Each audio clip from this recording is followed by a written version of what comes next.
tal? ¿Cómo les va?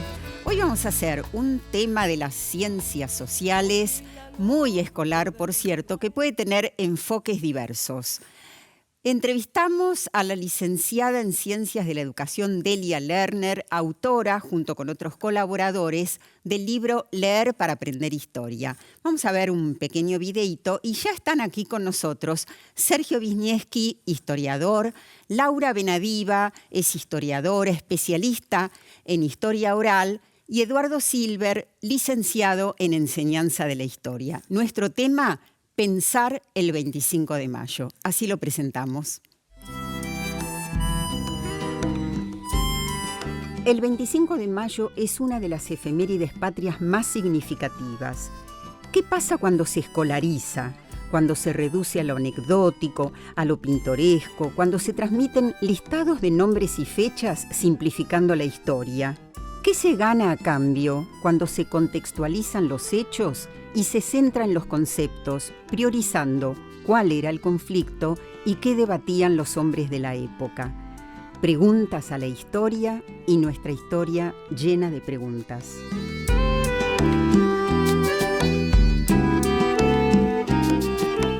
Bueno, bienvenidos Laura Benadiva, Eduardo Silver. Vamos a hablar un poquito de las efemérides, que son todo un tema en diferentes sentidos y que ha pasado también por momentos distintos. Y también esto que muchas veces se señala y que resulta confuso, sobre todo para los chicos de nivel inicial, ¿no? Como mínimo. Se festeja en mayo, el 25 de mayo. A los 2 meses se conmemora el 9 de julio, pero en realidad históricamente pasaron 6 años entre uno y otro, y ni que hablar que 3 meses después se conmemora el llamado descubrimiento de América. ¿Cómo se ordena esto en la cabeza de los chicos? ¿Es posible? Sí, es posible que se ordene. Lo que pasa es que también tiene que haber, yo creo que tiene que haber cambios. Principalmente justamente vos estás hablando de algo cronológico. Así es. De un tiempo cronológico que no coincide ni siquiera con el tiempo escolar. Y además hay otras cosas que tienen que ver con lo que resulta o no significativo para los chicos cuando uno le está hablando de algo que pasó el 25 de mayo de 1810. Y que es inimaginable como escenario. Es inimaginable y además cuando vos vas viendo lo que los chicos saben, no solo a partir del nivel inicial y cuando llegan al secundario, le preguntás qué pasó el 25 de mayo y hay una duda, ¿no? Hay una duda. ¿Fue la independencia? ¿Fue la revolución? Está todo mezclado. Está todo mezclado. Y cuando le hablas de los actos escolares, que es un tema que a mí me interesa mucho, y le preguntás de qué actuaste, ni siquiera te saben decir por qué actuaron de eso. Yo actué de San Martín, no es 25 de mayo, pero yo actué de tal cosa porque era alta. Claro. Entonces hacía de hombre. Claro. Entonces hay hay un montón de variables que estaría bueno analizar y que la idea es analizarlas y ver, sobre todo, explicarles cómo surgen los actos escolares y por qué, que los docentes puedan ver por qué surgen en la historia argentina, cuándo, para qué. A ver, ¿por qué fueron necesarios? ¿Y por qué fueron necesarios? Yo, perdón, ¿no? Respecto a esta pregunta que hacías antes, tiene muchas aristas el tema. Construir el tiempo histórico es muy difícil, tanto para los chicos de nivel inicial como para los chicos de nivel primario, sobre todo los de primer ciclo. Un recurso que ayuda bastante a esa construcción respecto de los actos es que ha sido probado y funciona en el aprendizaje bastante bien, es tomar los mismos personajes en los distintos actos, en el 25 de mayo, 20 de junio, 9 de julio, 17 de agosto, y diría 11 de septiembre también, por ejemplo, una familia, ¿sí?, donde para el 25 de mayo van a ser muy chicos los protagonistas infantiles de esa historia que se puede contar, los papás grandes, Y para el 20 de junio, los chicos ya, que se conmemora el Día de la Bandera, ya van a tener 2 años más.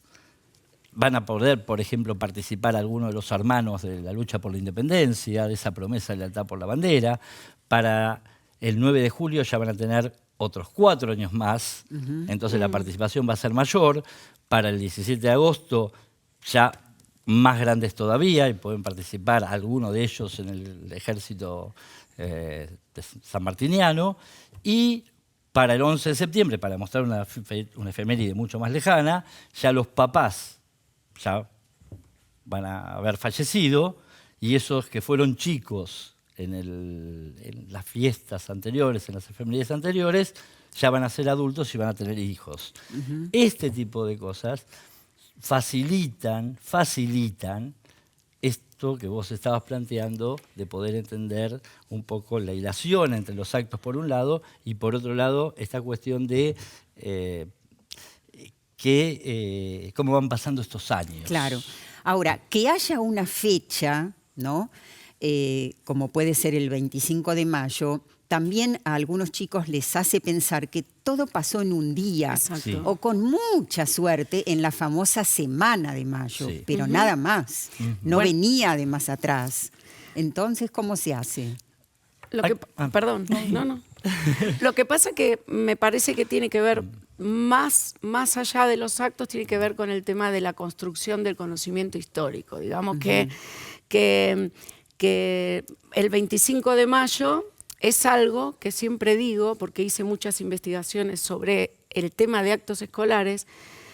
Se lo acuerdan, por ejemplo, dicen el 25 de mayo hice esto, pero se acuerdan, no que pasó el 25, pero del acto, por ejemplo, ¿no?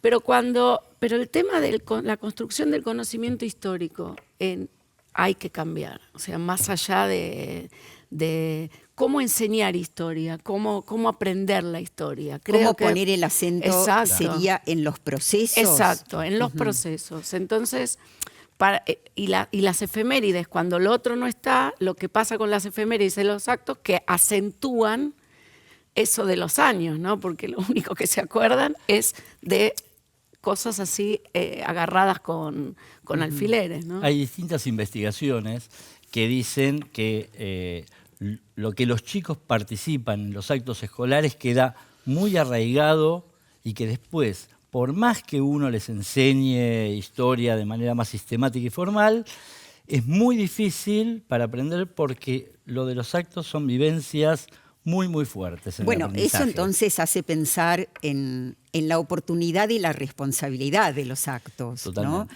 Después podemos verlo, pero digo, desde los discursos hasta cuál es la propuesta artística, si se quiere, que muchas veces está centrada, lo mismo que ha sido en las famosas revistas escolares, en la figura de los próceres. Sí. ¿Y qué es lo que queda olvidado ahí, Eduardo? Muchísimos actores sociales. Ajá.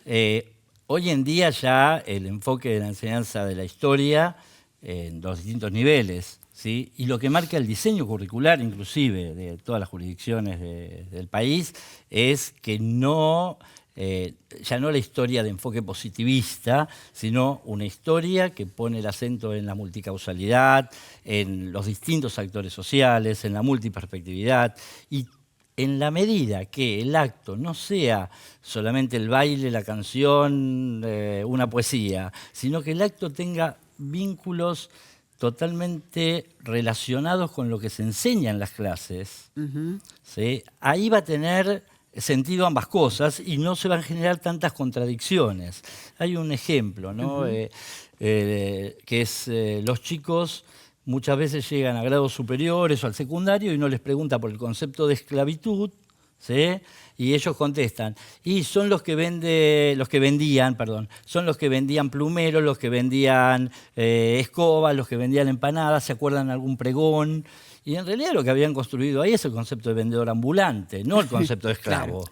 Claro. Bien. Entonces, lo que habría... ¿Y de dónde sacan eso? Sacan eso de los actos.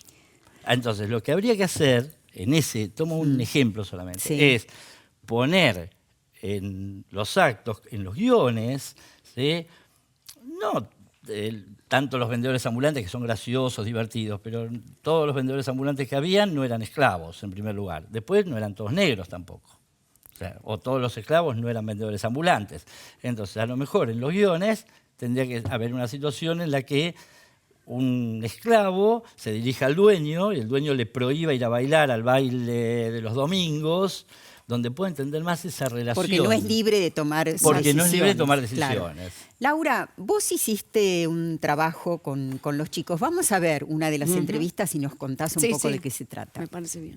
Por ejemplo, una inspectora, mira qué tiempo, venía en avión. Cada tanto venía un avión, bajaba el inspector, iba al consejo escolar, filmaba las planillas, se volvía a avión. Pero teníamos un inspector, era de apellido Vázquez, que era de Pergamino, que venía continuamente. Me acuerdo de una mañana, vino Vázquez, a las 8 de la mañana habíamos entrado a clase, hacía un frío en pleno invierno, y yo tenía un salón en la escuela número 3, en la esquina, que daba la puerta daba a la calle y tenía un ventanal grande, y hacía un frío tan grande. Los chicos estaban pobrecitos, entre poca ropa y el frío, y llegó el inspector. Era muy atento, y entró al salón mío y los vio a los chicos quietitos, y yo también con frío, claro, todo, no había estufa en ese tiempo, no se pensaba en todo eso. Ay, les dijo a los chicos, tienen frío, vamos a jugar un poco, pónganse todos de pie y vamos a trotar.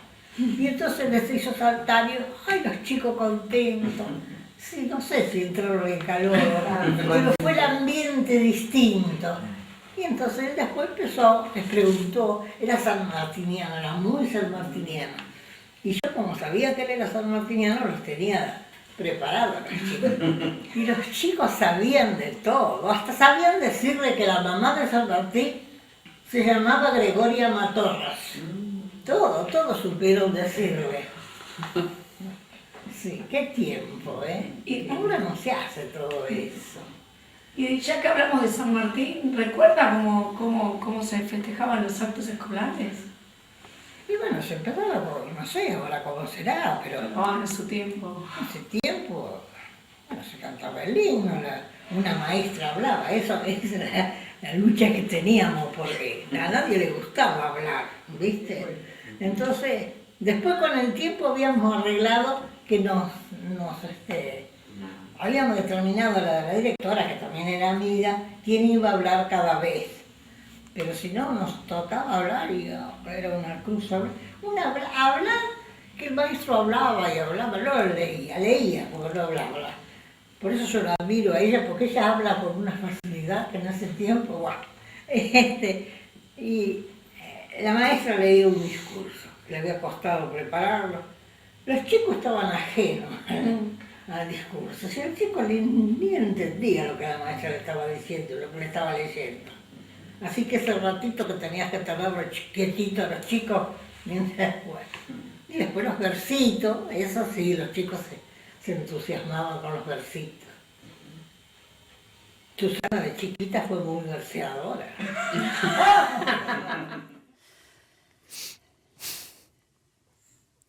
Bueno, María Esther tenía 100 años cuando dio este testimonio. ¿Esto es historia oral, Laura? Sí, esto forma parte de un trabajo que hicimos para justamente ver cuáles eran las rupturas y las continuidades en la forma de trabajar, o sea, a la hora de hacer los actos escolares y las efemérides también, como vos dijiste, en el siglo pasado, y trabajarlo para ver lo que pasaba en la actualidad. Y la realidad es que hay más continuidades que rupturas, digamos, ¿no? Uh-huh. En general. Y también hay que, y nobleza obliga, como también hay que ver que el acto escolar sigue siendo para los docentes un lugar de mucha exposición. Todavía, digamos, se sigue pensando en dar el discurso y qué va a pasar. O sea, el primer curso que di, me acuerdo, se llamó Uy, me tocó el acto, ¿sí? Porque es un momento de mucha exposición, donde los docentes no se sienten libres, donde los chicos actúan en el mejor de los casos, si quieren actuar, y en otros, esto que pasa que si es alta tiene que hacer de varón. Bueno, yo creo que el mapa de las escuelas hoy muestra todo, muestra docentes que relacionan los hechos históricos con la actualidad, que son también muy creativos, donde hay proyectos donde confluyen diferentes disciplinas. Eduardo, la señora decía como una cosa muy valiosa, que un chico hasta se acordaba el nombre de la mamá de San Martín. Era muy importante eso, ¿no? Claro. Durante muchísimos años, el sujeto de la historia, ¿sí?, tenía que ver con los héroes. Los héroes o el pueblo, pero el pueblo en su conjunto. Por eso todo el pueblo fue a la plaza a ver quién había salido en la primera junta, quiénes iban a integrar en la primera junta, que esto que estaba pasando en el Cabildo. Pero todo el pueblo, era desde el gran comerciante hasta el esclavo. Incluso hay cuentos no tan antiguos, de 1962, que se trabajó durante muchos años en las escuelas, donde planteaban a un negro esclavo festejando el 22 de mayo y decidiendo somos libres de los reyes españoles, cuando eso era impensable, ¿no? Claro. Pero volviendo a la pregunta, el peso estaba puesto en los héroes. En las fechas, en los héroes, los nombres de las batallas. Esto así hoy no se entiende, ¿sí? No se entiende ni desde la historia, ni desde la enseñanza de la historia, sino que se incluyen los distintos actores sociales. Y cada actor social se ve desde su perspectiva, ¿sí? Desde qué mirada tenía cada grupo social al problema que se estaba haciendo referencia. Los distintos actores sociales, el pueblo en su conjunto, sin el cual no hubiera sido posible nada de lo que se mencionó. Vamos a ver una breve entrevista más y seguimos después con este tema. Yo creo que ese recreo no me lo olvido. ¿Por qué lo olvidé? Perdí el recreo porque teníamos que llevar hecha una escarapela. Entonces, no tuve tiempo de armarla porque había que ir hasta una tienda a comprar la cinta. Me crucé todo el campo para comprarla, la cinta, y cuando llegué ya prácticamente era la hora de tener que irme a la escuela. Entonces no hice a tiempo a coser. Entonces llevé la aguja, el hilo y todo para hacerla. Y la maestra en el recreo me hizo hacer la escarapela. Y había que fruncirla. Había que fruncirla y hacerla redondita. Esa era la escarapela, así que el recreo lo pasé. Ese sí fue un recreo. Un recreo, ¿cómo decirte? Con dolor, herida, lo perdí, pero ay, no me dieron los tiempos. Porque no te iba tu mamá a comprar las cositas. Como ahora. Yo recuerdo lo único que mi papá de vez en cuando me sacaba la punta al lápiz, ¿viste? Eso sí, una punta hermosa me sacaba, pero... Y el portaútil era Made in Casa. Pero claro, ¿cómo se iba a construir la identidad nacional si te olvidabas la escarapela? Exacto. Entonces, Eduardo, te dejé antes. No, yo lo que quería aclarar es que cuando decimos que entran en juego los distintos actores sociales, esto no quiere decir que no se trabaje con, ni se mencione a San Martín, ni a Belgrano, ni a Moreno, porque si no se puede malinterpretar esto y no quiere. Exactamente. Laura. Estas entrevistas sirvieron una vez para armar un acto, por ejemplo, ¿no? Los chicos eran de escuela primaria, veían las entrevistas, no estas específicamente, de cómo se celebraban los actos, y lo que hacían después era representarlos ellos, ¿no? Entonces se planteaba, ¿no?, estas características que tiene el acto, ¿no?, y cómo ellos mismos querían poner su impronta, ¿no? Entonces era algo muy, muy lindo, ¿no?, porque veías en el mismo acto el pasado ese, pero resignificado por ellos. Así que vamos a retomar, Laura, en otro momento para que nos expliques cuál es la metodología de la historia oral. En el próximo bloque vamos al encuentro de Sergio Wisniewski.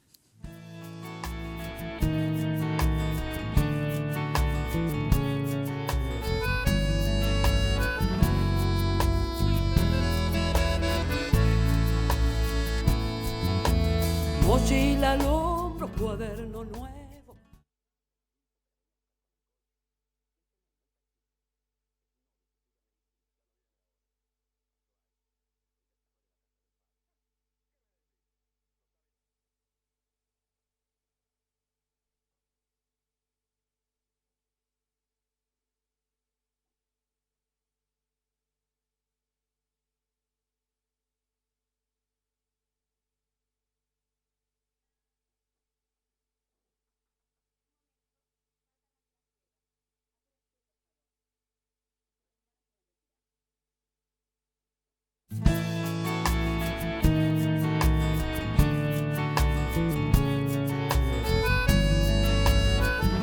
Y estamos aquí con el profesor de Historia por la UBA, Sergio Wisniewski. Bienvenido, Sergio. Hola, gracias. Bueno, vos habrás escuchado esto de los nombres de los próceres, las fechas, los pregoneros.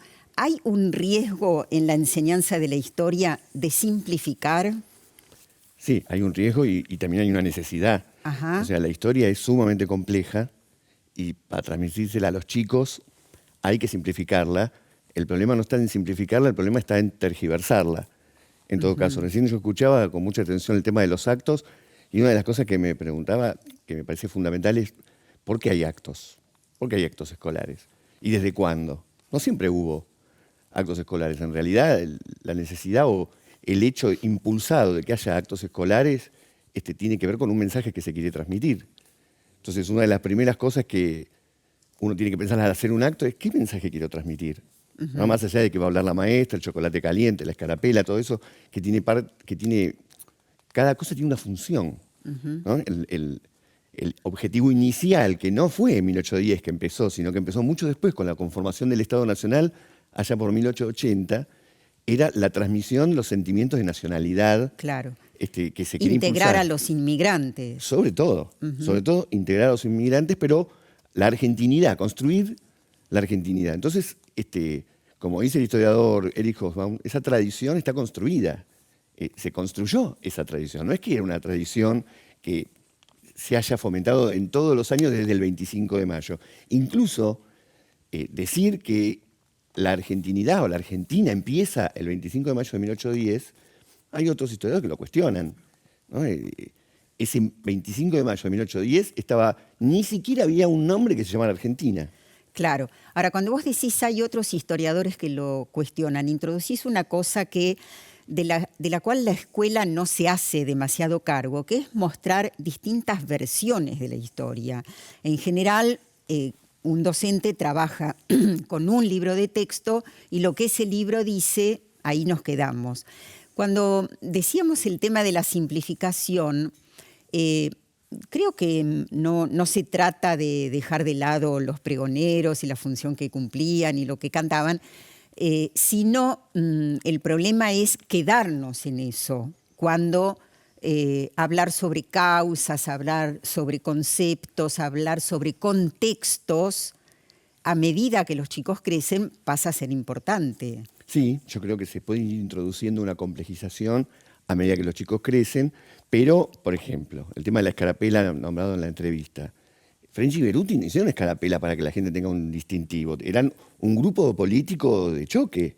Ellos eran lo que hoy en día llamarían tal vez piqueteros, ¿no? Era gente que tenía una idea muy fuerte y que se estaba jugando el pellejo porque se estaba enfrentando a un poder como la corona en el que se podían terminar o presos o muertos. Por lo tanto, por ahí recuperar la conflictividad que implicó el 25 de mayo y el salto al vacío, porque no fue un cabildo con el paraguas que todo el pueblo quería saber de qué se trata, sino que fue un conflicto muy fuerte. Entonces, desde ese punto de vista es que yo digo, ¿qué queremos expresar con el 25 de mayo? Hacemos el acto, pero por ahí estaría bien pensar, bueno, ¿cuál es el mensaje que le queremos transmitir a los chicos? Hoy, que incluso hay una continuidad, una tradición sobre cómo se festeja el 25 de mayo, pero no hay una continuidad de la vida argentina respecto al sentimiento. ¿Cuál sería el sentimiento que uno podría decir predominante del 25 de mayo? ¿La liberación de la opresión española? ¿Ese es el sentimiento que los argentinos quieren, que sea un país libre? ¿Qué continuidades y discontinuidades hubo en relación a eso? Eso también. Hay, por ejemplo, debates si fue o no una revolución.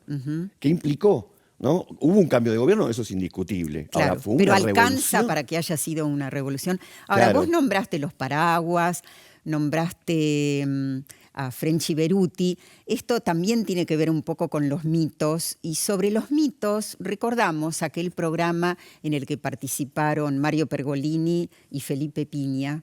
Así. ¿Sabes qué? Re loco, ¿no? Pero siempre quise imaginarme cómo habrá sido este día. Bueno, tratemos. Llovía. No, no llovía. Pero si no llueve. No, sí, parece que llovía, ¿eh? Parece que llovía. Se largó con todo, ¿eh? Por eso tantos paraguas. El paraguas era un objeto de lujo. Cada paraguas costaba 4 reales, así que muchos paraguas no habría seguramente. ¿Cuánta gente había? Me imagino una multitud toda rugiendo, la plaza llena. Había unas 600 personas más o menos. Eso no es una multitud. Bueno, si pensás que Buenos Aires tenía 40.000 habitantes, es como si hoy metieras 250.000 personas. No está mal, ¿no? Mira, ahí está.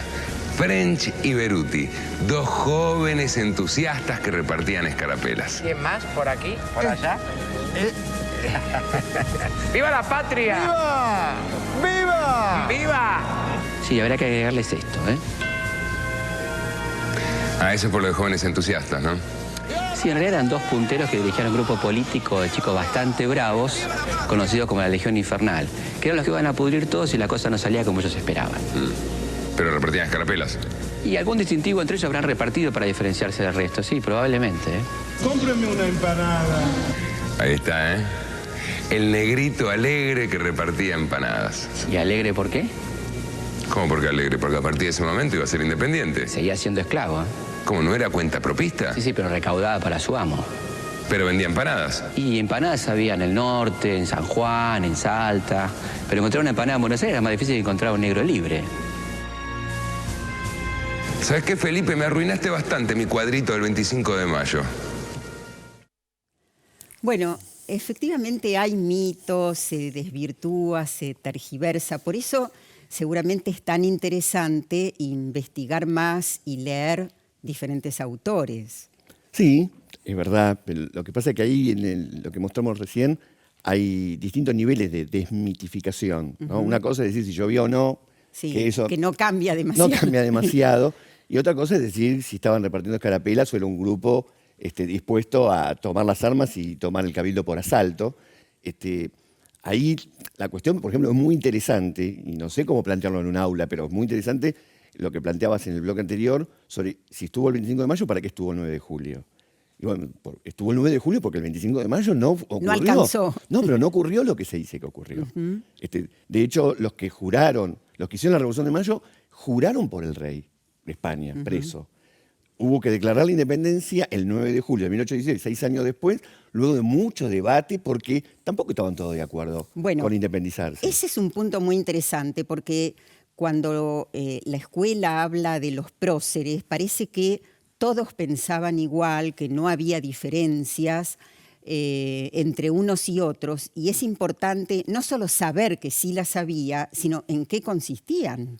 Bueno, por ejemplo, tomemos un caso. A ¿no? ver. Un personaje relevante, Mariano Moreno y Juan José Castelli. Sí. Ellos dos, en cierta forma, coincidían muchísimo con las ideas que tenían, muy parecidas a lo que había pasado en Francia con la Revolución Francesa. Tenían ese tipo de idea, ¿no? La monarquía, no. Y tenían ideas revolucionarias, jacobinas. Para la época desde ya. Mucho, e incluso habían tenido el privilegio de poder leer en universidades libros prohibidos. Diderot, Rousseau, libros que estaban prohibidos. Pero los miembros de la primera junta eran todos personas con muchos estudios, no eran sectores de bajo pueblo, ¿no? Entonces, ¿qué pasó con el bajo pueblo? ¿Qué pasó con la plebe? Más allá de los esclavos, ¿no? ¿Qué actitud tuvieron en ese momento y ¿Y qué en qué se beneficiaban? Claro. ¿En qué se beneficiaban con este movimiento? Bueno, hubo que comprar, hubo que prometerles cosas y otorgarle cosas. Hubo que generar que Cornelio Saavedra, que era el que manejaba toda a la población armada, se sume a la revolución, y él lo dudó hasta último momento. Y cuando él se sumó, este grupo de eruditos revolucionarios tuvo la fuerza necesaria para voltear al virrey, si no, no la hubiese obtenido. Y Castelli, que era un universitario, era un abogado, jurisconsulto, una vez que se hizo la Revolución de Mayo, hubo que mandar ejércitos al norte, y en la batalla de Huaqui fue derrotado, Pero previo a eso, había declarado a todos los pueblos originarios que quedaban liberados. Eso no le gustó a las élites, ni a las élites españolas, por supuesto, pero tampoco le gustó a las élites criollas. Y en la derrota esa se la cobraron, y Castelli, que había sido el gran orador de la Revolución, fue enjuiciado. Andrés Rivera recuperó muy bien la paradoja de que el orador de la Revolución se murió de un cáncer de lengua, pero se murió enjuiciado y estuvo sus últimos días soportando los ataques desde la prensa, porque un sector de los que habían hecho la Revolución de Mayo no coincidían con el rumbo que tenía que tomar esa revolución. ¿Cómo recuperas toda esa complejidad para ponerla en un acto o ponerla en una clase con chicos? Bueno, creo que en primer lugar lo que hay que dejar de lado es esas visiones idílicas, ¿no? Que a veces se dan de la historia. Sí. Y mostrar mucho más conflictos, complejidades, debates, enfrentamientos. Eso es verdad, pero yo haría como una especie de... Porque durante mucho tiempo en el mundo académico hubo un vicio que fue ante cada afirmación decir es más complejo, ¿no? Uno decía tal cosa, sí, pero es más complejo. Y es verdad que es más complejo, pero hay un sentido en la historia. Uno podría simplificar la relación y decir, bueno, de todo este proceso caótico y casi infinito de sucesos, ¿qué puedo rescatar? ¿Y qué quiero rescatar? ¿Para qué hago un acto? Está bien lo del chocolate caliente, pero ¿para qué hago un acto? ¿Cuál es el mensaje que quiero transmitir? Y entonces, en función de ese mensaje que quiero transmitir, que lo puede decidir la escuela, lo decidirá el Estado, no sé cómo se implementa, pero en función de eso, ahí sí elegís qué vas a contar, qué querés rescatar y qué necesariamente tenés que dejar de lado, porque si no, es muy confuso el proceso. Cuando fue la primera invasión inglesa, Castelli, por ejemplo, fue a consultar a los ingleses y venían a liberarlos de España. O sea, su primera reacción no fue combatir a los ingleses, fue preguntar, ¿ustedes vienen a liberarnos de España? Cuando se dieron cuenta que no era así, ahí fueron a pelear contra ellos. El objetivo era librarse de España, pero en todo caso, tampoco pasar a ser una nueva metrópoli, una nueva colonia de Inglaterra, ¿no? Bueno, seguramente hay mucho más. Sergio, ¿te quedás con nosotros? Me quedo. Bueno, y seguimos entonces en el próximo bloque.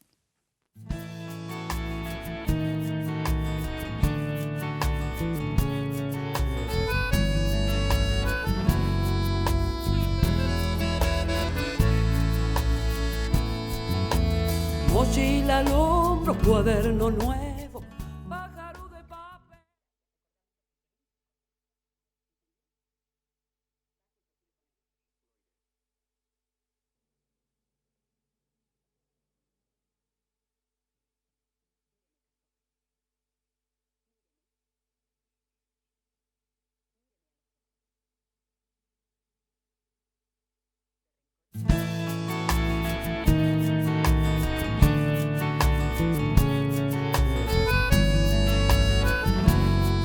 Delia Lerner, licenciada en Ciencias de la Educación, es autora, junto con colaboradores, de Leer para aprender historia, una publicación reciente de su tema con UNIPE, Universidad Pedagógica. Es bueno tener presente que los sindicatos docentes nucleados alrededor de la CETERA desde siempre colaboran, contribuyen, aportan a la formación docente, con las revistas, con los congresos, con los videos documentales y, como en este caso, con la publicación de este libro en el que también colaboraron en la investigación docentes, equipos de docentes de la provincia de Buenos Aires.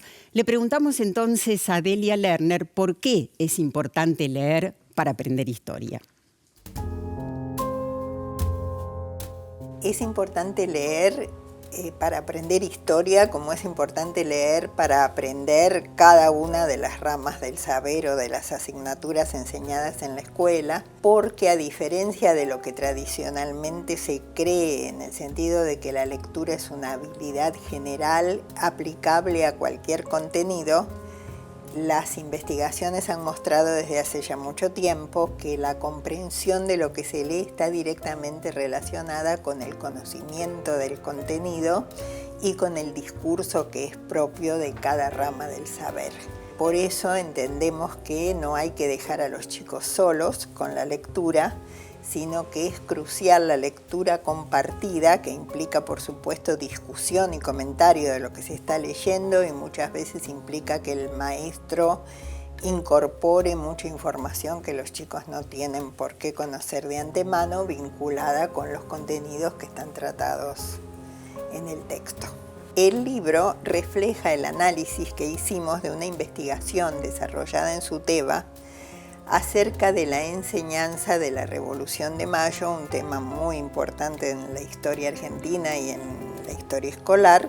Una peculiaridad de esta investigación es el haber sido desarrollada por varios equipos de docentes, y su participación en la investigación fue desde el principio hasta el final. Es decir, desde el momento en que estudiamos a fondo el contenido Revolución de Mayo desde la visión de diferentes historiadores, hasta el momento en que analizamos en conjunto los diferentes trabajos de campo desarrollados en el marco de la investigación. Es por eso que el libro consta de 3 partes. En la primera parte reflejamos todo el trabajo realizado antes de llevar al aula el proyecto de enseñanza, es decir, el estudio profundo del tema, la decisión acerca de qué íbamos a enseñar sobre el tema, qué íbamos a poner en primer plano, y el diseño del proyecto de enseñanza.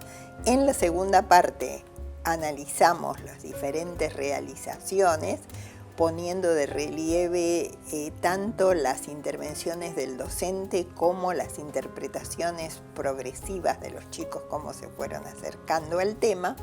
Y en la tercera parte analizamos a lo largo de toda la investigación qué papel había jugado, qué funciones cumplió el trabajo compartido entre docentes. Y una de las conclusiones centrales es que el trabajo compartido entre docentes, tanto fuera como dentro del aula, es esencial para enriquecer la enseñanza y para favorecer el aprendizaje de todos los chicos.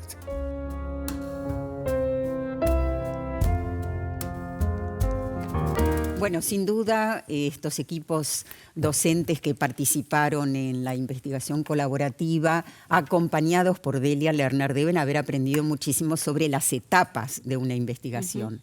¿Qué les surge del testimonio? Me parece muy bien todo lo que dijo, pero lo último me parece fundamental. Me parece que compartir espacio, sociabilizar conocimiento con los otros docentes es fundamental. También Delia hacía referencia a la intervención docente. Exacto. Hay algo muy interesante dentro de esas investigaciones que tiene que ver con la lectura compartida. Ajá. A veces los maestros solemos, ¿sí? Cuando le damos un texto, un pequeño texto para leer a un alumno, no entender que esos textos para el alumno, si son de materias específicas como historia, tienen cierta dificultad para los chicos. Tener en cuenta, por ejemplo, los conocimientos previos para poder comprender ese texto.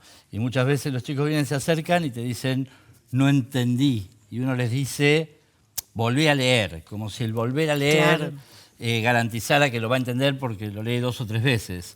Y acá pone mucho el acento en el tema de, entre otras cosas, ¿no?, de la lectura compartida, que sea el maestro el que pueda acompañar en la lectura a los alumnos, en que puedan leer en parejas los alumnos y compartir para poder comprender ese texto, entre otras cosas. Claro, porque lo importante es ver, bueno, cómo se supera esta característica que ha tenido la escuela de la lección repetida de memoria en todas las disciplinas y desde ya en historia. Sí, una cosa que hacemos los adultos muy seguidos es decir a los chicos, hay que leer, hay que leer, hay que leer, pero la verdad que así no es como se logra que un chico lea. En todo caso, el chico tiene que ver a sus padres leyendo o este tipo de estimulación, de decir, bueno, leamos juntos en el aula, van a ver que no es tan terrible leer, y empezar ahí a que ellos sientan que sí lo pueden hacer, que pueden entender, que pueden aparecer ideas, que pueden aparecer cosas que hasta los puede divertir. Tiene que ser lúdico. Y que pueden aparecer preguntas al texto. Exacto. Y además también creo que tener en cuenta que los chicos, desde antes de ir a la escuela, aprenden, no estoy hablando de la primaria, ¿sí? Aprenden de otra manera, ya tienen un contacto. Yo siempre digo que los chicos ahora aprenden por pestañas, ¿no? Porque ya de antes a entrar a la escuela están mirando 4 pestañas, aunque no sepan leer, ¿no? Y las 4 las incorporan, ¿sí? De una manera que no es lineal, ¿sí? Y uno a veces no se da cuenta y lo que termina haciendo es proponiéndole una lectura lineal que ellos no están acostumbrados. Sí, ¿no? igual es interesante que aparezca esta iniciativa. Exacto. Porque en otras épocas bajaba desde el Estado la Exacto. normativa de cómo se enseñaba Exacto. la Revolución de Mayo. Ahora, Muy que hay bueno. muchísima más libertad en ese sentido, que los docentes entre sí compartan experiencias, genera que, bueno, lo estamos entendiendo, lo estamos viendo cómo lo hacemos entre todos y eso nutre a cualquier Lo que docente. no significa que no pueda haber temor a abrir un debate que se te puede ir de las manos. Entonces, también me parece que ahí es importante la capacitación, la formación de los docentes. Es importantísimo la formación de los docentes en todo, pero en particularmente lo que estamos hablando ahora es fundamental para poder lograr ese debate y ese análisis de los distintos documentos o posiciones respecto a un tema. Fundamental. Bueno, me parece que el título del libro, además, Leer para aprender historia, nos está diciendo que no todas las disciplinas se leen igual. No, claro. para nada. No, bueno, antes, en la época en que al menos era estudiante yo, había 1, 2, 3 manuales y leer del manual no estaba tan bueno, ¿no? Porque era como una especie de escolástica en la que no había mucho vuelo para incorporar y había alguna imagen y que los mismos docentes produzcan este conocimiento en base a sus propias lecturas, porque más allá de que es importantísima la capacitación docente, el docente que realmente le interesa su profesión, que tiene la vocación, lee él.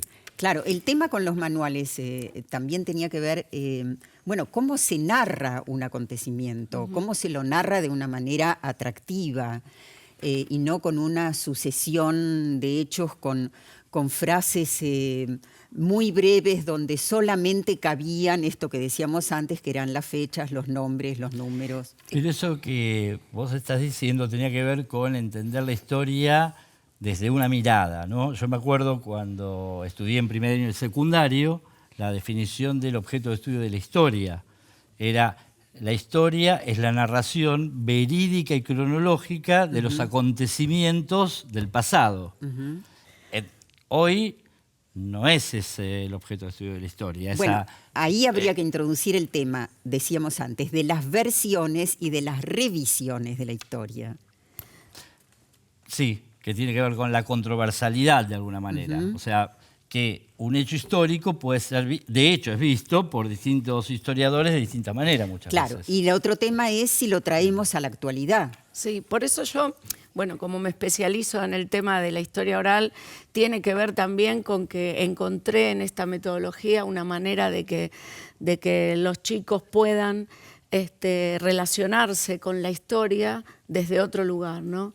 Y al hacer una entrevista están viendo, por ejemplo, que hay un montón de cosas que pasaron hace 60 años que le cuenta a una persona que para un chico es lo mismo hace 60 que el 25 de mayo de 1810, en un punto, que tienen que ver con su presente, ¿no? Y dice, uy, mira, esto también pasa, pero no es lo mismo. No es lo mismo, ¿sí? Se acortan las distancias. Uno podría hacer una historia de cómo se festejó el 25 de mayo. Exacto. Porque Bueno, no fue eso, siempre claro, igual, ¿no? exacto. Es un poco la intención de esas entrevistas. Después nos vas a contar un poco, si alcanzamos, cómo se preparan. Nos vamos con un mensaje terciario de Cafayate, terciario de educación. Dice, muy bueno el programa, ojalá podamos reflexionar sobre lo que dice Beatriz Greco en otro programa, sobre que los docentes no damos clase, hacemos clase. Creemos que eso nos invita a entender que en esa construcción se crea la autoridad docente. Último bloque con bibliografía y algo más.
mensaje, ¿sí?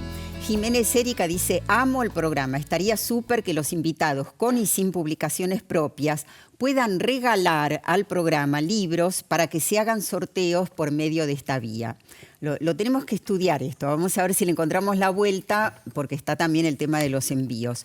Y Micaela Lecitra dice que desde Salto nos miran. Susana Cortés nos manda felicitaciones y dice que hacíamos falta. Bueno, después leemos algunos más. Volvemos al tema de la metodología de la historia oral.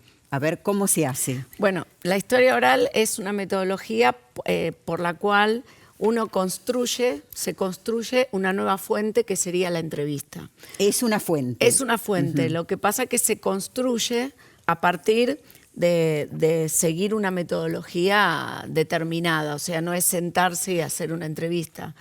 Yo empecé con este tema viendo lo que pasaba en educación, ¿no? Y empecé a investigar y me acuerdo, porque esto puede servir, que la primera entrevista que escuchó un chico, que me acerqué yo a ver qué pasaba, era un inmigrante que venía de Polonia hace muchos años, ¿no? Cuando todavía vivían esos inmigrantes. Entonces, el chico, después de 2 semanas, se me acerca y me dice...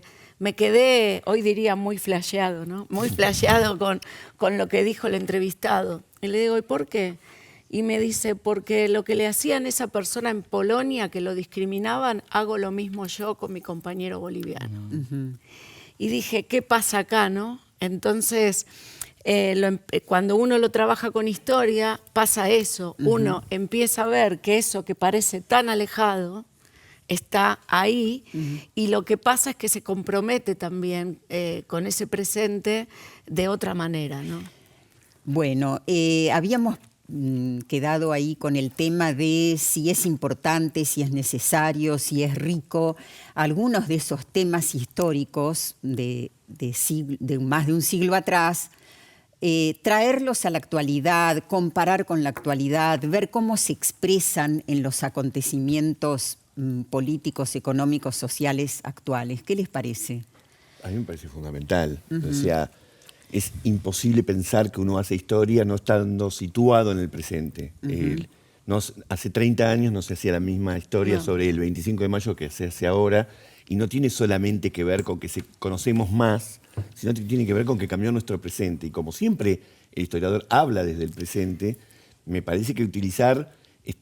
con los chicos, estamos hablando de la cosa pedagógica, les aclara muchísimo, ¿no? Les aclara muchísimo y sobre todo les despierta el interés. Pero hay que tener cuidado en una cosa, o sea, traer el presente, pero no, yo siempre digo no atornillarlo, porque a veces uno dice, por ejemplo, el primer presidente de Argentina fue boliviano, hablando de Saavedra, y confunde, porque Saavedra no existía Bolivia, había nacido en Potosí. Entonces esos chicos tienen esa idea y eso hay que tener cuidado, ¿no? Bueno, tiene que ver también con la capacitación. Exacto, sí, también eso es fundamental. Hay que tener en cuenta que las investigaciones últimas nos marcan que el chico ve el pasado desde los ojos del presente. Antes se decía, hasta hace pocos años, que era importante enseñarle al chico el pasado para que entienda el presente. Y las nuevas investigaciones, nuevas, cuando digo nuevas, los últimos 20, 25 años, nos dicen que no es así, que el chico mira ese pasado con los ojos del presente, que es un poco lo que hacen los historiadores también. Obvio. Para contribuir a la formación docente en estos temas, nos vamos a la bibliografía. ¿Qué les parece? El primero, como lo mencionamos hace un rato, es el libro de Delia Lerner y colaboradores. Se llama Leer para aprender historia, esta publicación de SUTEBA y la UNIPE. Luego tenemos de nuestra invitada Laura Benadiva, Historia oral, relatos y memorias. El tercer libro de nuestro invitado Eduardo Silver con otros autores, se llama Efemérides, rutina o desafío, que tiene un montón de iniciativas, ¿no es cierto?, para los actos escolares también. Luego tenemos el libro de Nicolás Arata, se llama Efemérides. Y por último, uno más de Laura, se llama La historia oral en el nivel inicial. O sea, queda claro que desde el nivel inicial se puede hacer historia oral. Muchas gracias a los tres. Gracias a ustedes los despido también. Hasta la próxima.